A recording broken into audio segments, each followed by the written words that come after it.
let that thing talk to me. And verbally attacked from I had one physical attack by the patient. By patient. Oh, Yeah. We had one who had spinal curvature. I can't think of the name of it. It's not bifida. It's the other one, isn't it? I don't know. But anyway. Scoliosis. Thank you. She started at the age of 8 to distort her back, and she was in her 20s. A professor, her professor, I believe Montana, Dr. Krippner told him about me, and he told her. She was in so much pain from, it was pulling her jaw over to one side. I can't imagine. And she was chewing front teeth on back teeth. Her ear and her jaw were hurting her so bad she couldn't graduate. She was going through hell toward the end there. So he sends her to me. She came and she belonged to Unitarian Church, and she wouldn't let go of that. And so that was hard to get her. I had to keep her there for days. I had to get past the religious, because I didn't want to invite Jesus. Yeah. I can, but it's like, hey, you came to me. Why don't you go to your church? And because I did tell her that, and she said they tried, they can't help me. So anyway, she was shorter than me when she came. She had lifts on her shoes because one leg was, she was all twisted up. Short. And from 8, she just kept getting worse and worse and worse. And so I put her in that was the first time I got kicked out of the teepee by the old ones. They usually don't talk to me when I'm awake. But I was sitting in there with her. She was laying down, and she looked like she was laying on a roller coaster. And one leg was way up here. And because she was just all twisted. Nothing's happening over I don't care. She was all twisted. Yeah. And stop paying attention. And if you've been to a chiropractor, you know what it sounds like. Yep. Pop, pop. Pop, pop. Okay, I heard that only on the outside. I was looking down. I'm always trying to amuse myself with playing with the feathers or the dirt or something. And I heard this pop, pop, pop, pop. And I looked up, and she was laying perfectly straight. And it caught me off guard, and I gasped. I went, excuse me. I would too. And her eyes flew open. Now, see, I had told her she didn't have to go to sleep. Just lay there and allow it. And so she felt nothing. So she was in and out, kind of. I don't know where she was, but she had her eyes closed. And when I gasped, her eyes flew open, and she said, "What's wrong?" And I said, "Oh, I'm sorry. I didn't mean to wake you up. I'm sorry. What happened?" She was very suspicious of me anyway. And I said, "Nothing. Everything's okay." And she said, "Then why did you make that noise?" And I said, "Because I spilled something. I'm sorry." And she said, and then the voice that in my head from somewhere said, "Get out of the TV." I said, "Okay, you just keep laying there." I asked her before that. I couldn't stand it. I said, "Did you hear or feel anything?" "No, why?" And she was so ornery about it, I just wondered, okay, I gotta go. So I went out, I sat outside and felt sorry for myself because I really screwed that one up. And I knew I was going to get in some kind of trouble for it somewhere. And she came out a little while later, and not only was her back straight, but she was 5'9".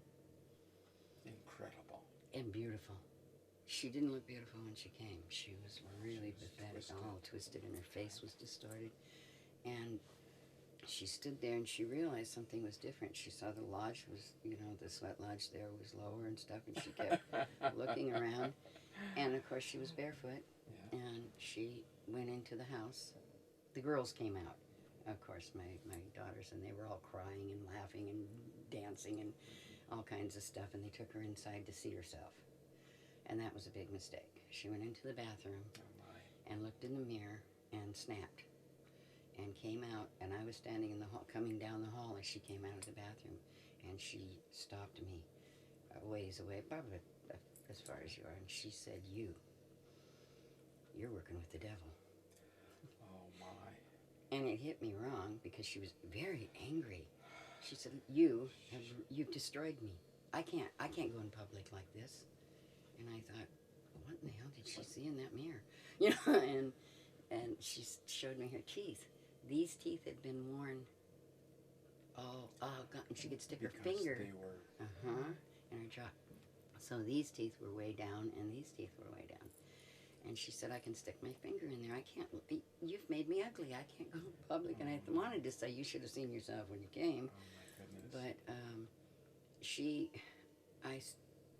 I said, no. You know, the girls were all just sitting in the living room, just in shock.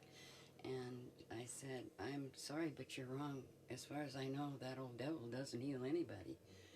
And she said, you're just evil and impossible, and came at me. And of course, the girls jumped up and grabbed her and held her down. She was going to rip my head off. She was that angry because I had destroyed her face. I mean, she was in shock, I'm sure. She didn't see reality. And, I mean, she saw it, but couldn't deal with it. And so they got her calmed down, and I got out of there because I knew I was the one that was causing the problem. I went in the kitchen, and I could hear them. She said, I'm leaving. And they said, well, we'll take you to wherever you want to go, to the airport or whatever. And she said, no, you people aren't taking me anywhere. I need to use your phone. And she called the bus depot and found out when the next bus would be coming through the res. And packed her stuff, not her shoes. That was another thing she had. When she came outside, that's right, she did come outside before she went, and she had her shoes in her hand. And one of them, and she said, you know, I just paid to have all of these lifts put on, and I don't have the money to have them taken off. What in the hell am I supposed to do for shoes? And I'm thinking, this woman really needs some help here. I don't know what to do. I didn't know what to do to make her get it right. And so she threw the shoe at me, and that's when she went in and called for the bus. And she went across the street and waited for the bus that was going to take 2 hours. And the girls kept telling her, you can wait right here.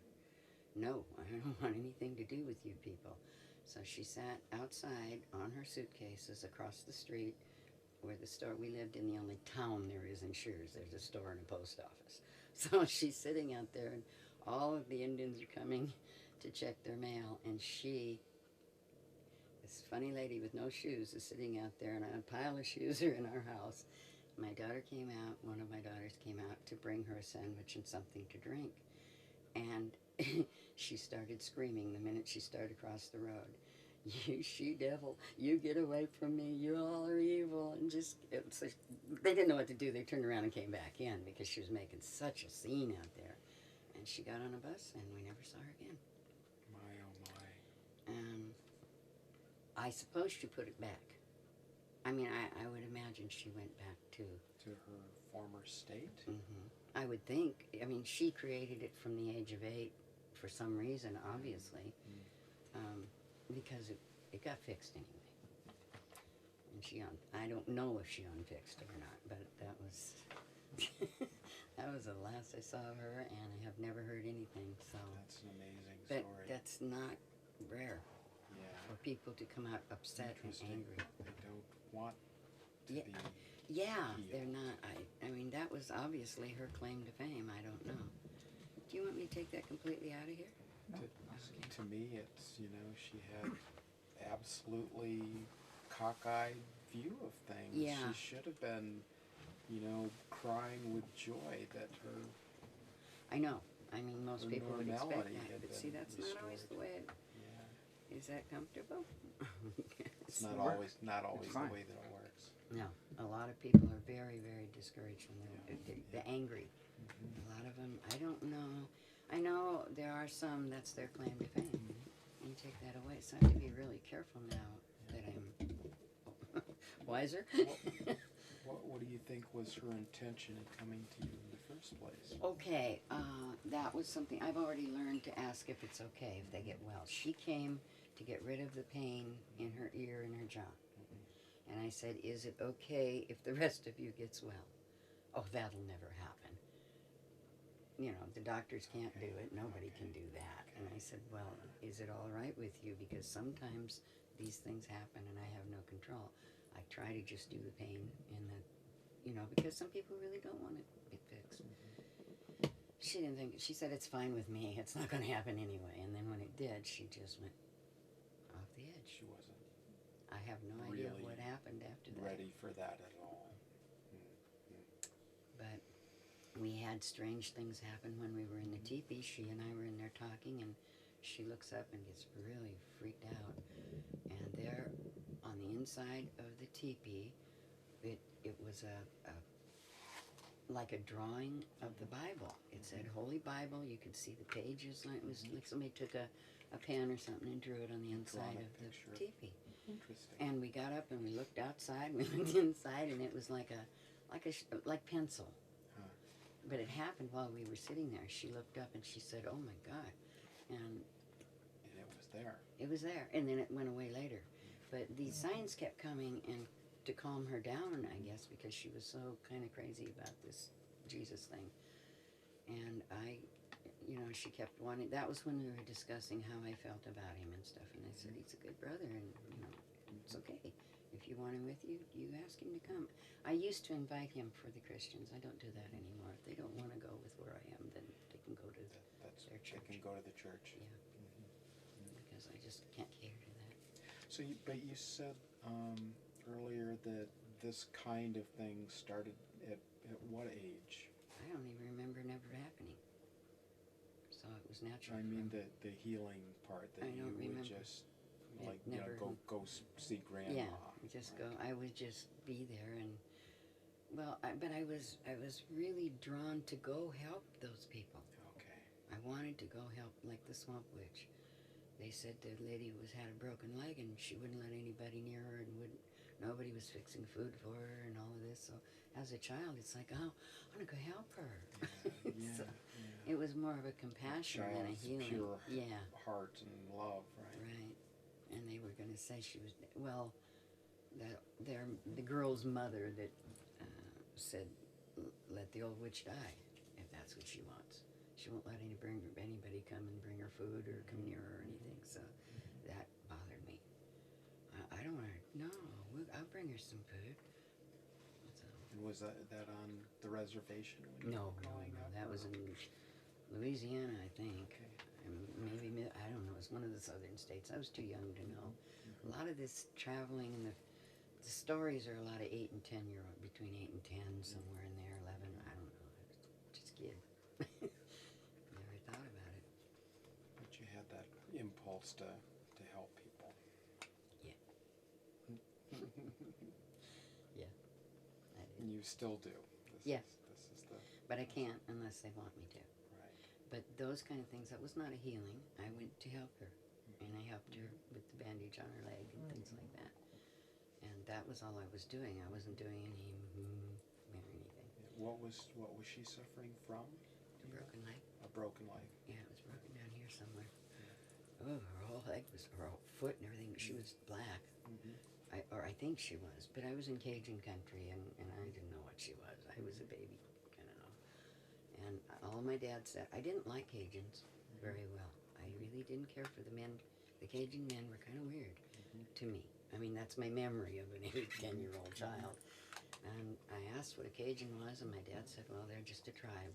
And so I just had it in my head that was a tribe of weird men. Yeah. They talked funny and they acted weird. They were quite loose. You know, I don't know. They were weird to me. And I can't even remember anything about it. I just remember the image. Just kind of avoided them a little. They were strange. So when you found out about her and her condition, and you went for a visit? Yep. And then You bet.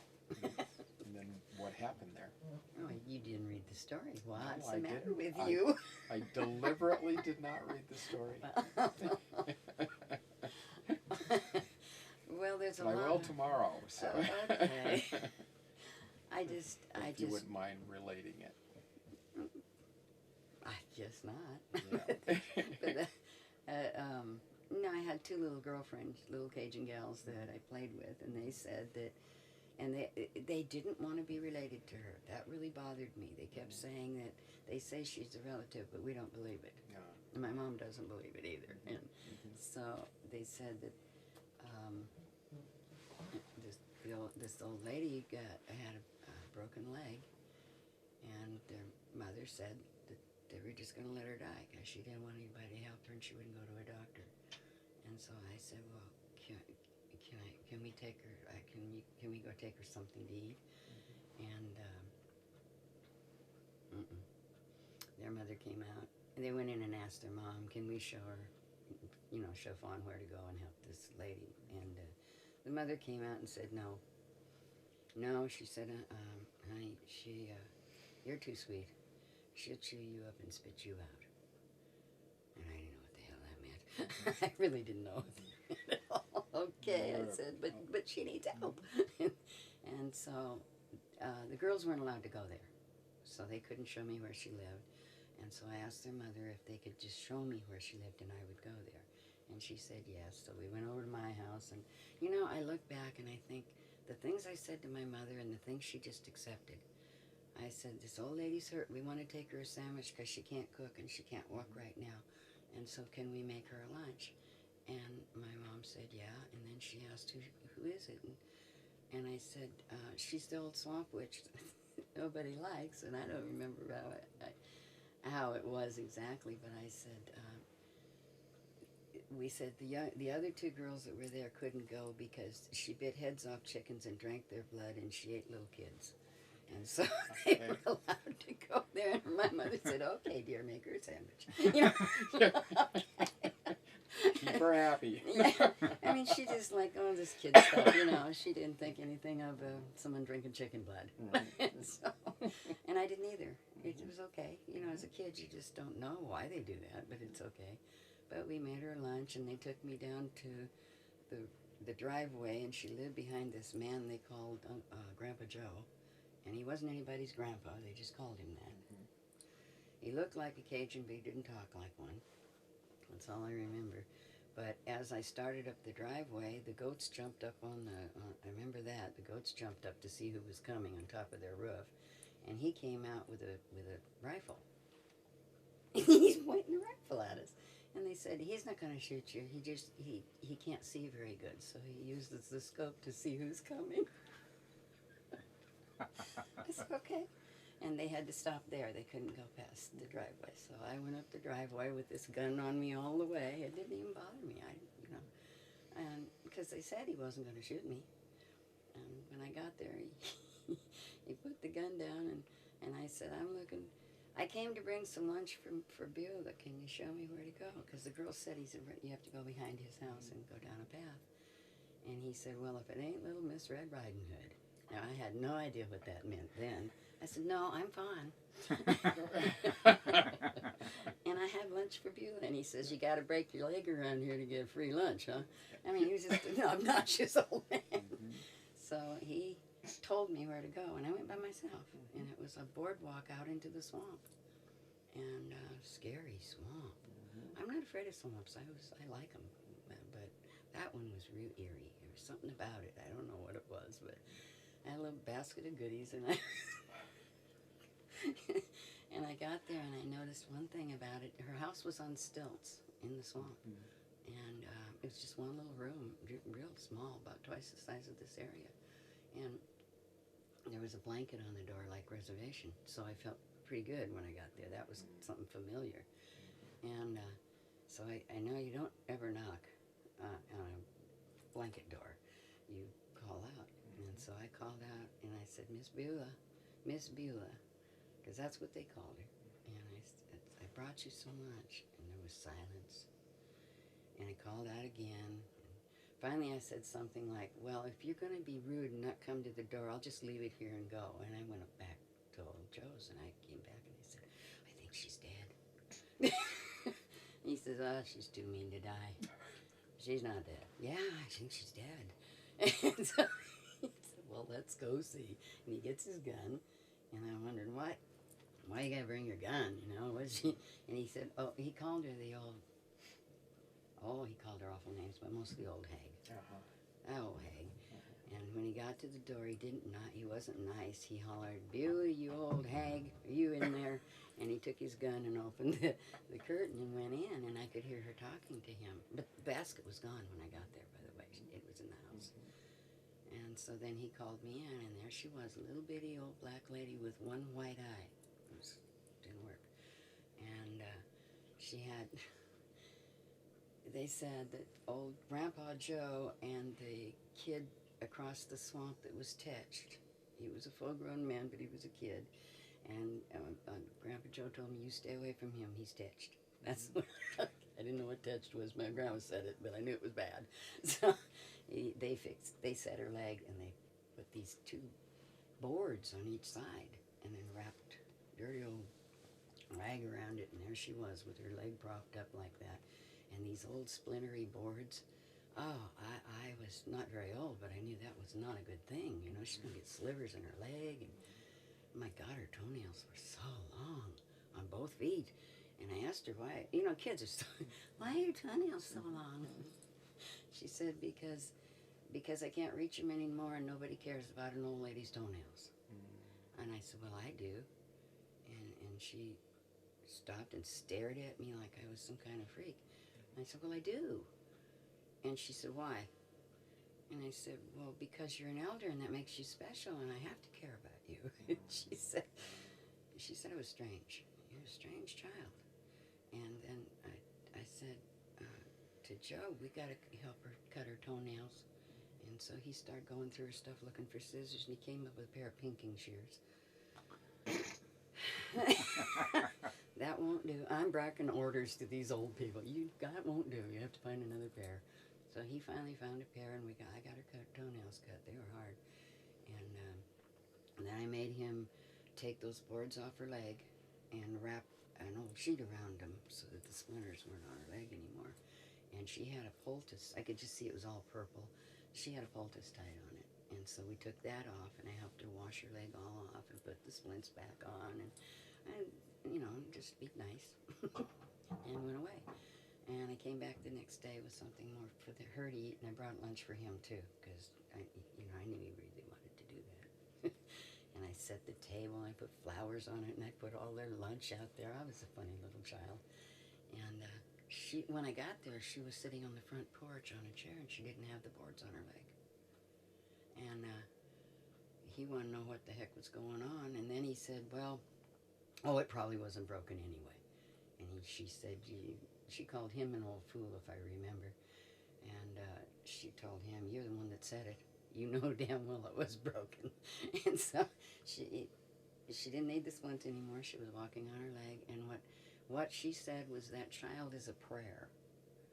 That child, this girl, she told him I was a prayer, and that I had brought the good Lord to her to heal her leg. And it was fine the next day. Now, see, I didn't think it was anything to do with me. I just brought him lunch. You were bringing lunch and setting the table. Yes. I made him eat with her. Showing respect to an elder. And I asked him the first day when we went back after we left her, I said, please don't call her that anymore. Don't call her an old hag anymore. All those old names he was calling her until she's well.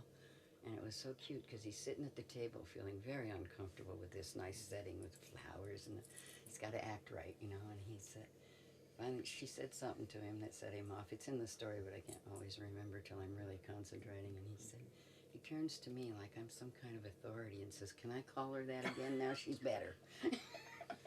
I didn't answer.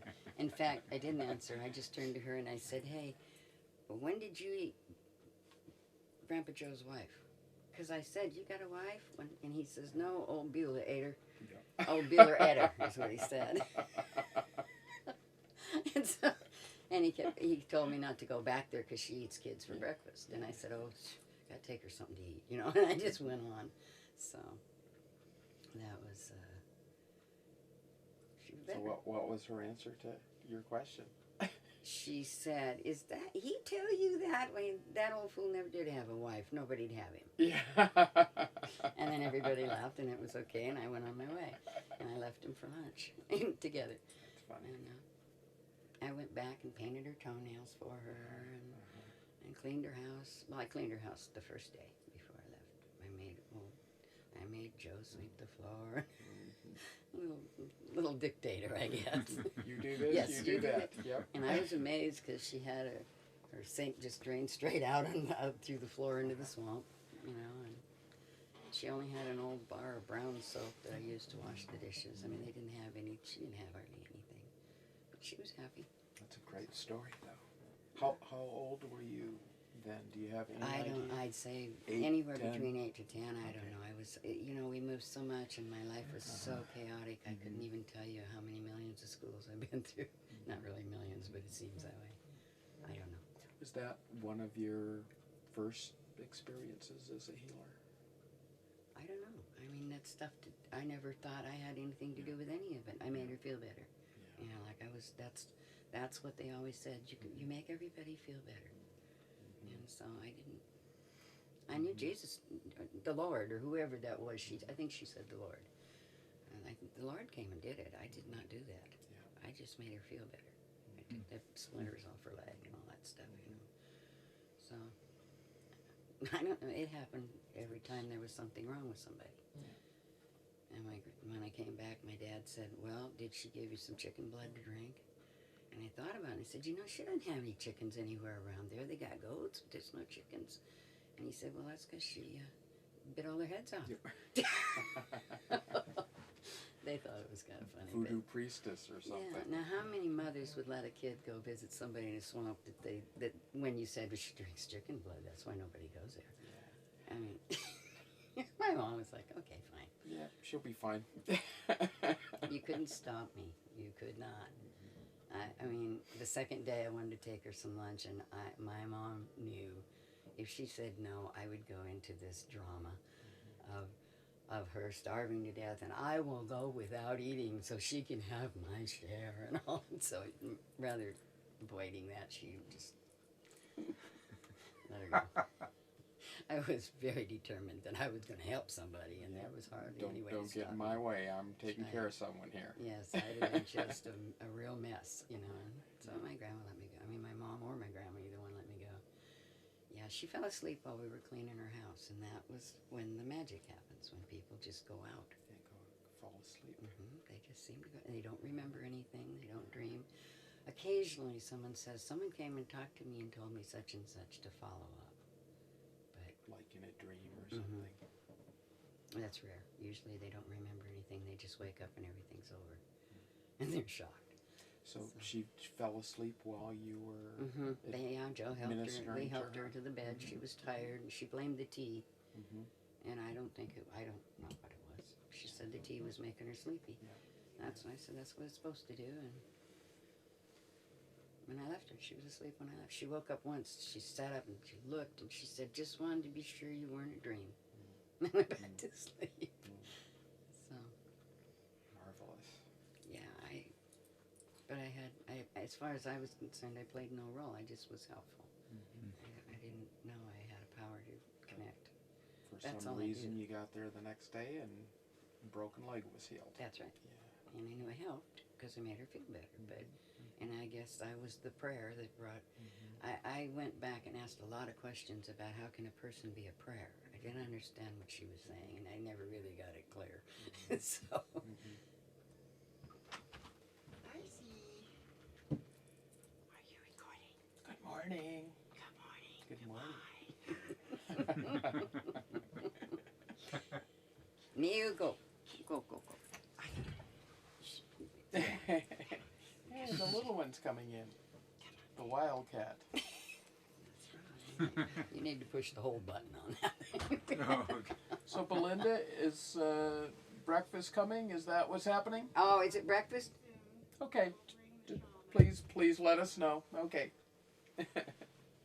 That's a great story. Yeah. Both of those were great stories, and it's interesting how the very different response that you got. Well, oh yeah. Right? Most people are normal. This girl was obviously off kilter before she got there. The one with the... Yeah, with the scoliosis.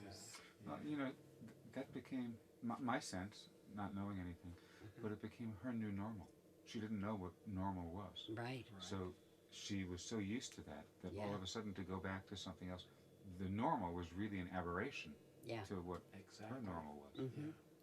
Yeah, because she'd been that many years that way, getting worse and worse and worse. So to the point where it was pulling her leg up and her jaw over. I'd never seen it that severe before. I love those kind of challenges, but not when they come out crazy. I thought, oh my God, I've ruined her mind.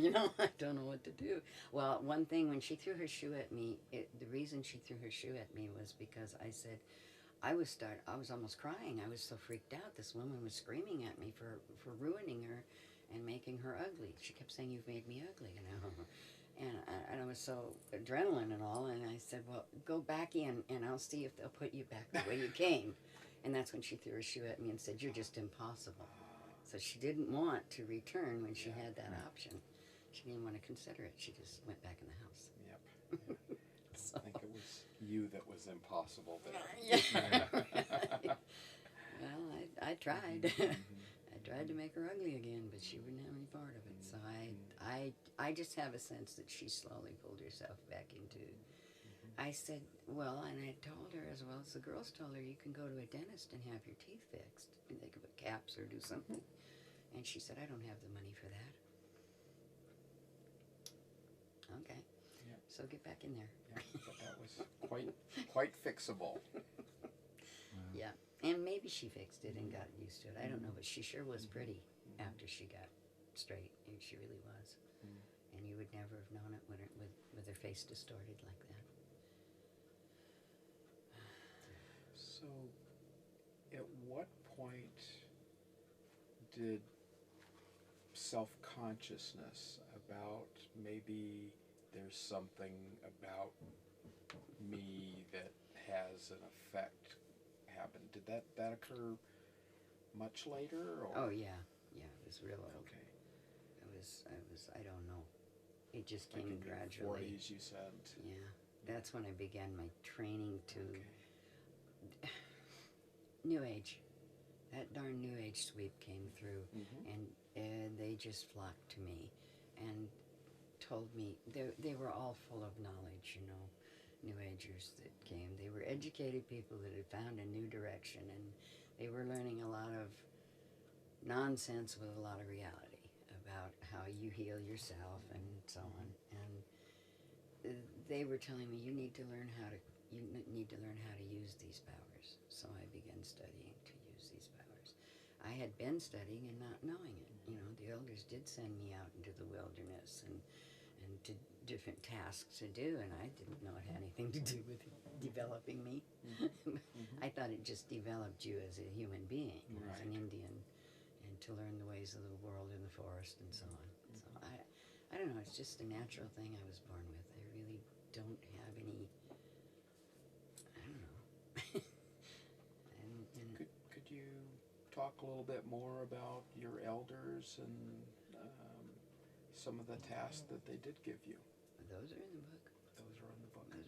Those are boring. Okay, that's boring. Boring. Did but give some examples. I don't find it boring, so just some examples. I will. You go out and you stay in the wilderness for a month. Oh, okay. And the only thing, or a week. I started out at a week when I was very young, but you can only take what you can carry.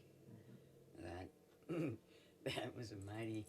That was a lot of stuff along the way that got left behind. I could carry it all, but I was probably 90-some pounds, 80-some pounds.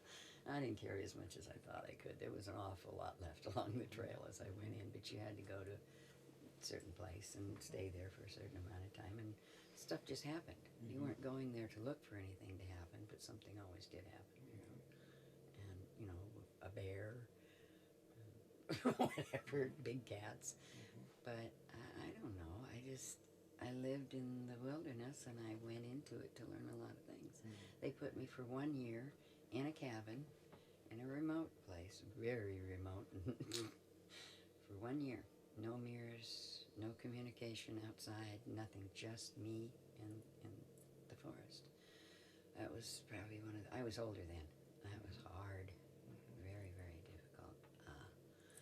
In your 20s or teens? Yeah. Okay. And they brought food and things, and they told me if there was anything I needed, just write it down on the note and put it under the rock out there where they came with the pickup. And when they came to bring my food and things, they would have this note so they never even picked it up. I I had Never. notes out there flopping in the wind for a whole year. Never. They just kicked the food off the pickup and drove away. They wouldn't talk to me. They wouldn't even wave at me. I was non-existent because that's what it was supposed to be. And so she'd send out the guys to dump stuff off for me, and I'd lug it into the house and survive on it. Did you say she would send people? Yeah, yeah. The elders, Okay. and they all got together on this stuff. I can't say one particular one. Right. So they'd have an elders council. Yeah, I guess so. I don't know. I was oblivious to half of what was really going on. And were these Mandan elders? No, I don't know. See, I don't know because there are so many in tribes in my family. Oh, I gotcha. mean, I've got the Tlingit aunt. I got them all over. Tlingit And aunt? yes, Never heard of that tribe. TL Tlingit. Oh, Tlingit. southeast Tlingit. Alaska. Yeah, Tlingit. Okay. So yeah. Wrangell, Tlingit, Mandan, Shawnee, Sioux. They were all, Sioux also. all Cheyenne. It was all kinds of. They mingled, you know. Yeah. I don't know. Okay. I never really asked. I didn't care much about tribe, Mm-hmm. and so I never asked who was what. You No, just knew, kind of. That's some not of what you identified Right, with. right. Because I lived mostly in and out of, from the white world to the Indian world to the white world. It was, and they were just my aunts or my grandmas or my something. I didn't even know for sure. They're just relatives. I don't know. My mother didn't appreciate the Indian side of the family, so a lot of that was. She'd get fed up, and away we'd go and move to the city. And finally, my dad would get fed up, and we'd move back to the res. It was like, oh no, this is not good. Two worlds, and really two separate worlds. Yeah. I know what you're talking about because the Indian side in my family was totally suppressed. Mm-hmm. So it was not something you talked about, or Right. it was a source of shame, Right. etc. So It was just my mother wanted to be something she wasn't. She wanted to be the upper class and have nice things. And my dad, she married. Why would you marry an Indian? You know, I mean that's. hope it was for love. Yeah, I guess. I don't know. You wouldn't believe it sometimes the way they argued and fought over where to live and who to believe in, and we weren't going back to that reservation. But my grandma followed us around. My grandmother Your and my father's mother. and they followed. We'd move somewhere and stay just long enough, they'd catch up, and then we'd move again. And she was a full blood. My More or dad less? is half one and half the other.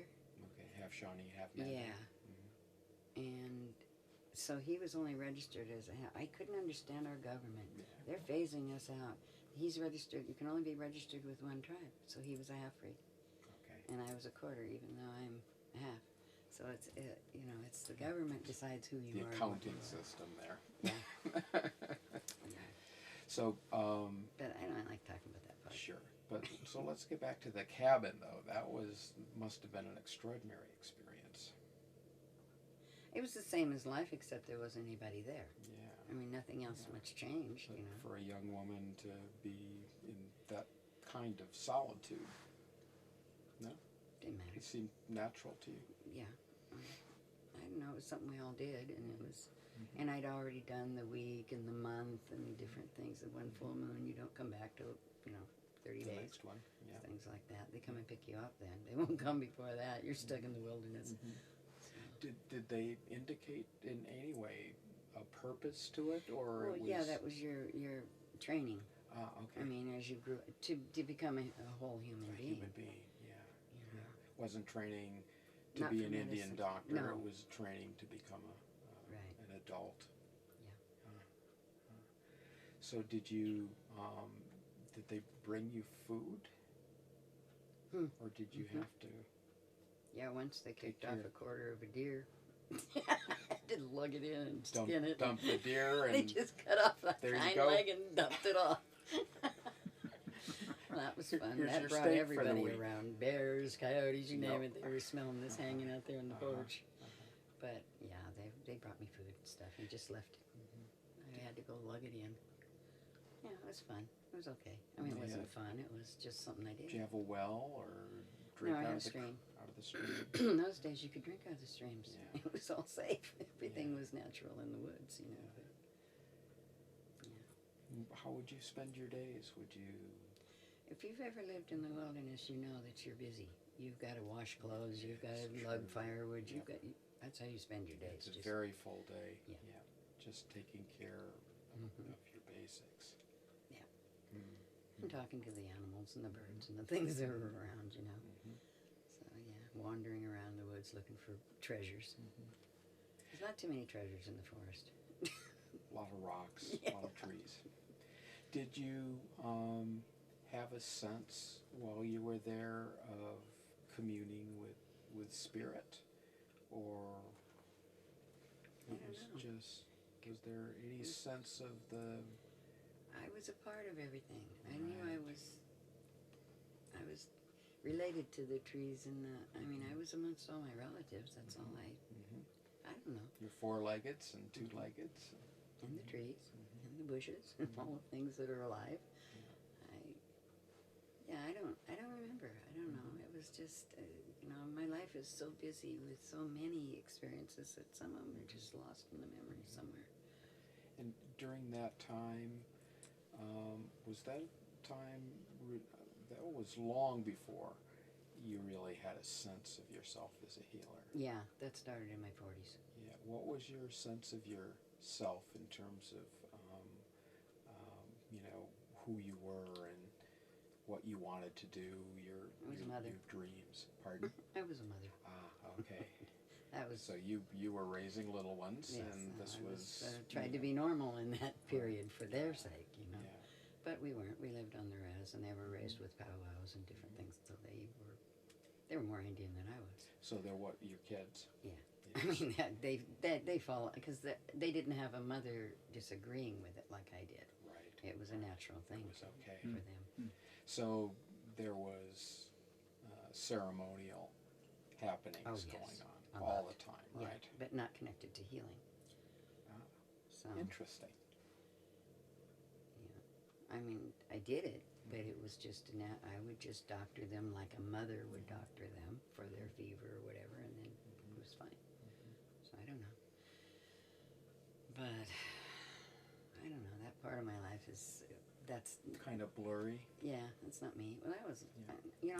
I'm old now. It's a long, long time ago, Yeah. and it's hard to remember the details of 40 years or 50 or 60 years ago. It really is. Mhm. I can remember the things that stand out, but that's So about it. it sounds like you didn't actually have a moment where you felt a calling No. to be a healer. No. It was subtler. Until my 40s. You just And had then- a natural impulse to help people. Yes, there you go. And I knew it just, I didn't know, I just helped them, made them feel better, and they just got well, that's all I know. And I didn't play a role in the wellness to me. But that started within the tribal situation, right? I don't know. Because, see, they never let me know. I mean, it was just, I don't know. When I was 40s, a woman came to my trailer and said, she was my friend. I mean, I had just met her, and we were discussing something, and all of a sudden, she snapped into channeling. I'd never heard of channeling in my life. I didn't know what it was, and she was somebody else all of a sudden. Interesting. And my girls and I are just like, whoa, what is going on here? And I could tell something happened. She was suddenly someone else. And that's when she told me that I was a healer and that I wasn't a healer, that I was a person of power. And I learned that I had to do the healing process and then move on. But that was part of my training.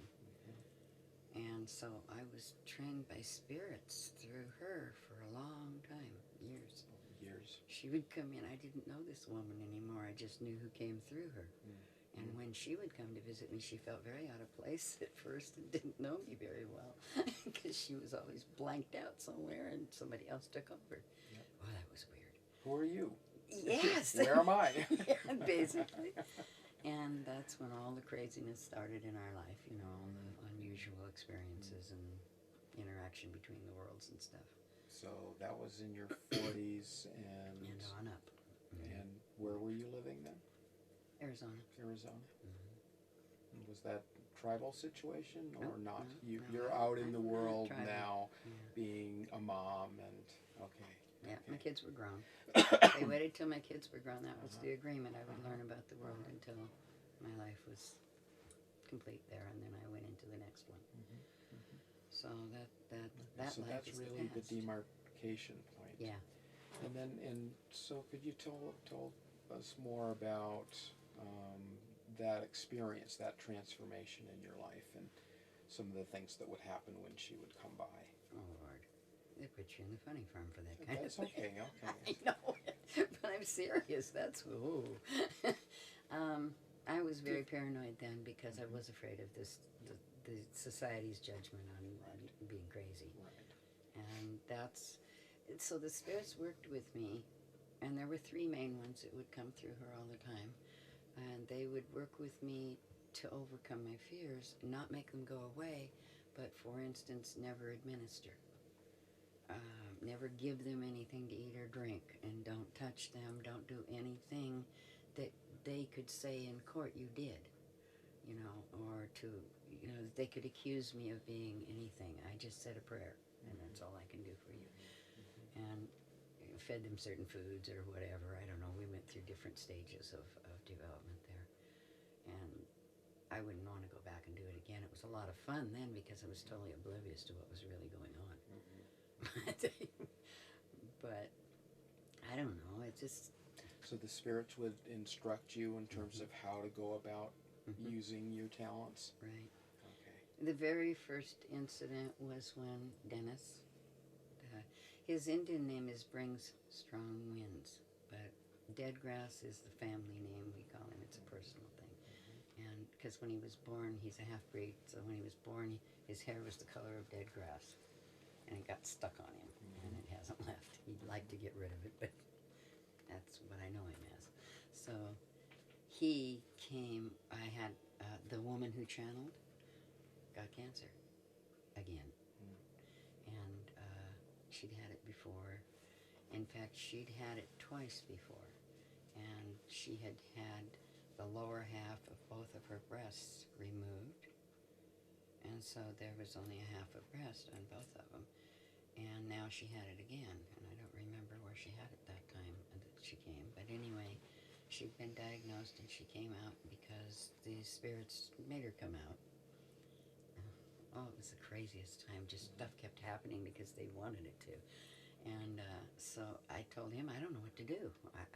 And he said, well, we'll build a lodge. And he went about his usual way and took her into the lodge and healed her. I didn't. He did. That night, she walked through the fire, stood in the coals, and all kinds of crazy things I'd never seen before, except in books or whatever. But he was the one that showed me how to do the healing ceremony. So for a while, I used his methods, and then they took me from there. So moved me on to the next level. So I had too many patients, and I couldn't put them all through the sweat lodge. And do 4-day healings with all of them. There wasn't enough days in the week to do everybody, and I didn't have enough strength to just do it and do it and do it. Because they were flocking to me. That's when Stanley found me, and he was sending people. People were coming from all over. Yes, and so that's when the spirits started bringing me up to the next level so that I don't have to do all of that sweat lodge or anything anymore. At that time, that's when you were using more of the traditional tools and doing all of them, sweats and all kinds of ceremonies. Which that's great when you first start, but it really gets boring after a while. More the traditional way. Yeah, totally. Using feathers and talismans and yes. Did you use entheogens, psychoactive substances? No. It's usually with the northern tribes you don't do that. That's right. Yeah. And I got there was a lot of pull by others to pull me into the peyote, and I didn't want to go. I want to be in full control of my mind, and I have a real problem with anything that'll take that away. I mean, I took a 4-way cold pill on an empty stomach one time and had a trip. The walls turned to rubber and it scared the heck out of me. I didn't want any part of that. Over-the-counter cold pill, right? Exactly. So, but I've always been one that never wanted to do drugs. I mean, pot was okay, but drugs, no. I didn't do pot then either. I was very old before I started, 40s maybe. And after my kids were grown. But that was the Master Hushimuni. He had a Buddhist temple. He came to my camp. I had the strangest people visit my camp. He wasn't going to join or anything. He was just curious, and he was the one that sat down. And I had talked to a lot of people about the peyote experience and what they had gone through and all, and I pretty much heard the same story everywhere. And he said to me, I'm interested in your peyote. I said, well, it's not my tribe. I don't do that. And he says, but I said, but I can connect you with people if you're interested in that. And he said, okay, well, I have one question. After you get through with that, then what? And I realized that can only take you so far. And the experience will repeat. And that, to me, was not pleasant, and that to him wasn't pleasant. He wanted to go beyond that. And I said, that's it. That's all I know. You can only go to this one place, and that's about as far as you can go. So he said, well, then I'm not interested in it. I'd rather study with you. And I said, okay. So he did for a little while. This was in Arizona? Mm-hmm. Well, this was on the res in Nevada. He brought me down to Arizona and set me up down there. I got down there. I was down there 2 weeks, getting ready to work in a clinic down there that he was setting me up with. And they called and said, Uncle says he's going to die tonight. And so I called Uncle. I said, Uncle, what are you doing? He says, I'm leaving. I'm going tonight. And he was 80-something. I know. He meant it. I told him, no, Uncle. You wait for me. I got to come, So I had to come back up to the residence. He lived 2 weeks after I got there. He decided not to go that night. He would wait for me. Very good. So he did. But that kind of brought me back up from Arizona again.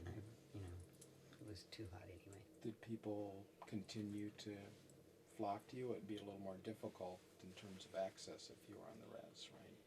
No? Right. So people were allowed to come there? Yeah. Wherever I was, people came.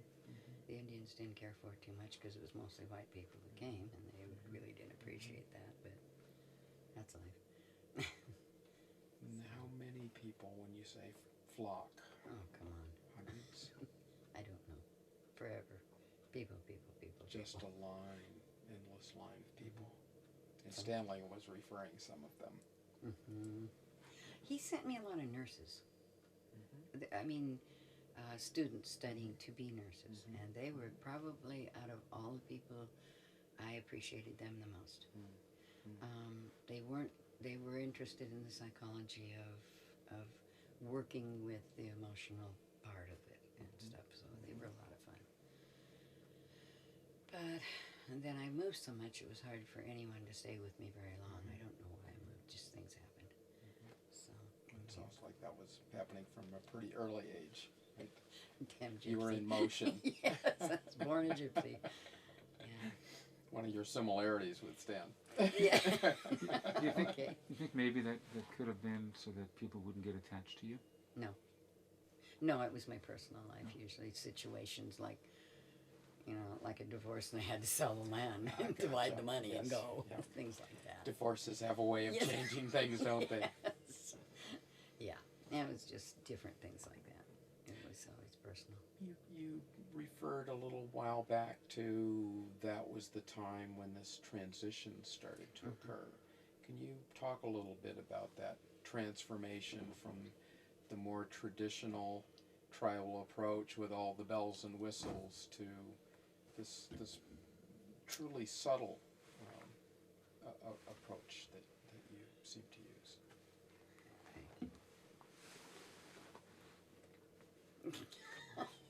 Was there any guidance on that from No, it other just people, or happened. was it It just something happened. happened within you?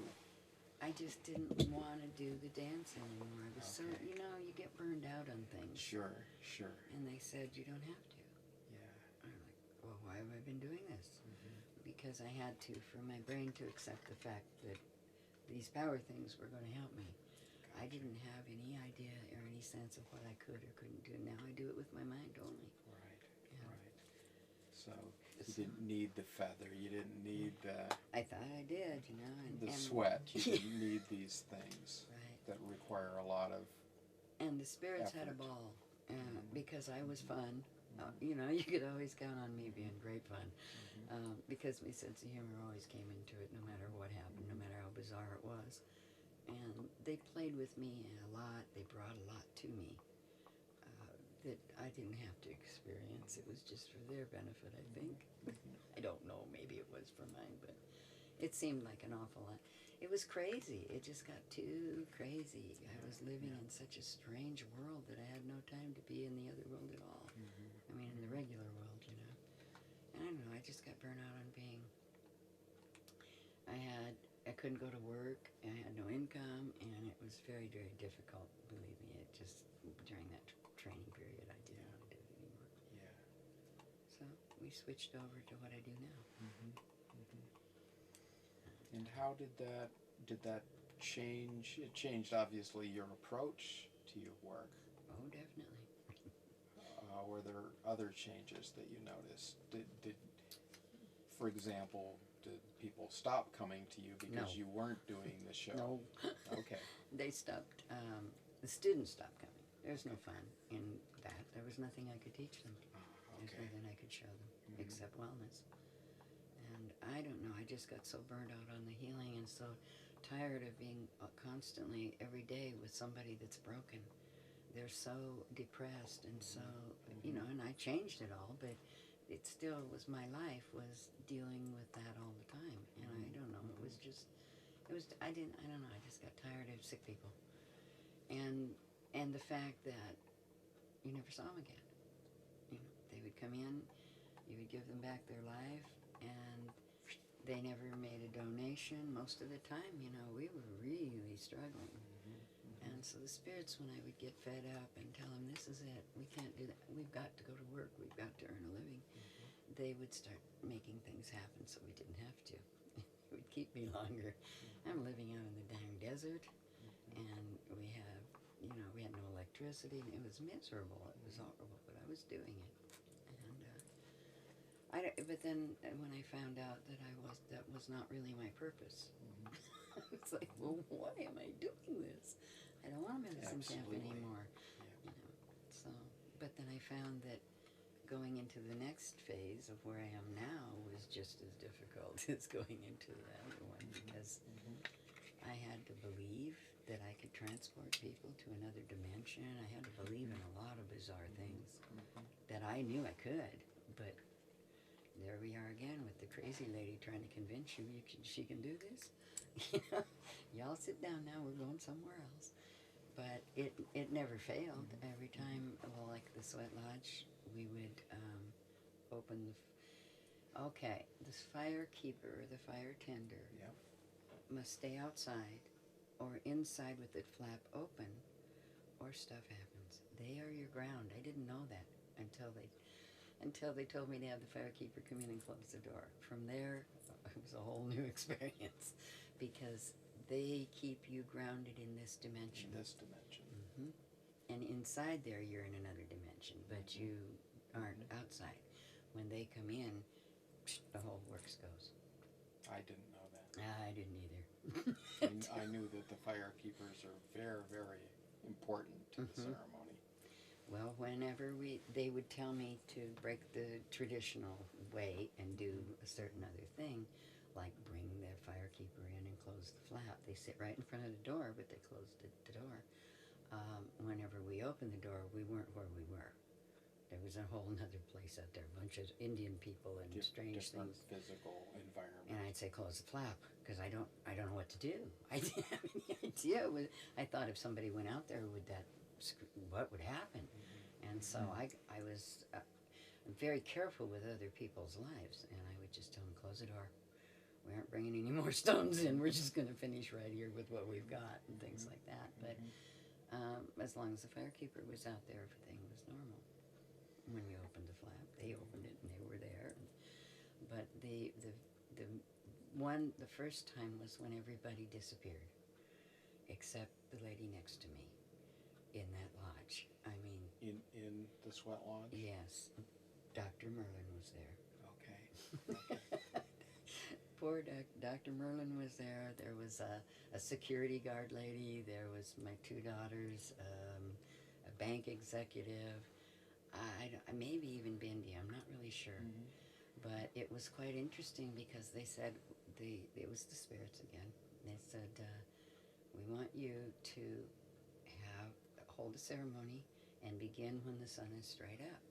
We don't want you to cover the lodge except with one blue tarp. Okay.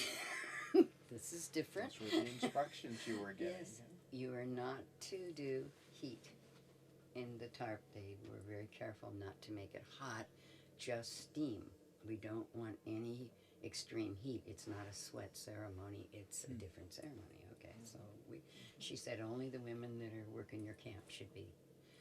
So we went in there, and the bank executive lady, she was fairly new. She was so neat, but she was still 1 foot in that other world, real strong, because it's hard to pull those kind in. Yeah, no kidding.